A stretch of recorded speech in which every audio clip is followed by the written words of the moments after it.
to dost zírám. Ellie Grace je typická průměrná americká dívka. Až na to, že ji hraje 34letý Brit. Tak, vím, že budeš moc statečná, Ellie Grace. Mandle, to nic není, budou venku, ani si nevšimneš. Já vím, babi. A až ti bude líp, pojedeme do Disneylandu. Kam, drahá? Do Disneylandu. No jo, a jo, Disneyland. Jo. Mám tě ráda, babi. Mám tě ráda, mami. Máme tě rádi, Ellie Grace. Mám vás radši než snížek. Mám tě radši než sluníčko. Mám vás radši než poníky. Mám tě radši než medvídky.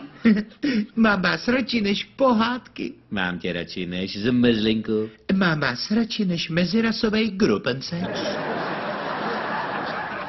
Co to řekla? Že vás mám radši než mezirasovej... Nemusíme to slyšet dvakrát, Ellie Grace. Kde ses to naučila? To říkali velký kluci ve škole, že na jednom DVDčku viděli muže a ženy různých etnických skupin, jak spolu navzájem provozují pohlavní styk. Ale je to neslušné, Ellie Grace. Já ale myslela, že je dobře, když se spolu stýkají lidi různých rás. Ano, ale ne takhle. Co se to děje? Ale to nic, mami. Tak tady je ta odvážná holka. Tak co, vezmeme tě na tu tvou operaci? Jo, jdeme.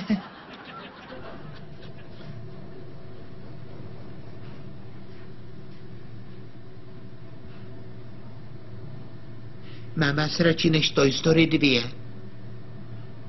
Mám tě radši než lentilky. Jo? Mám vás radši než Pinokia. Mám tě radši než perničky. Mám vás radši než černý kokoty. Co jste říkala? Že vás mám radši než černý pérák. To má asi po babičce.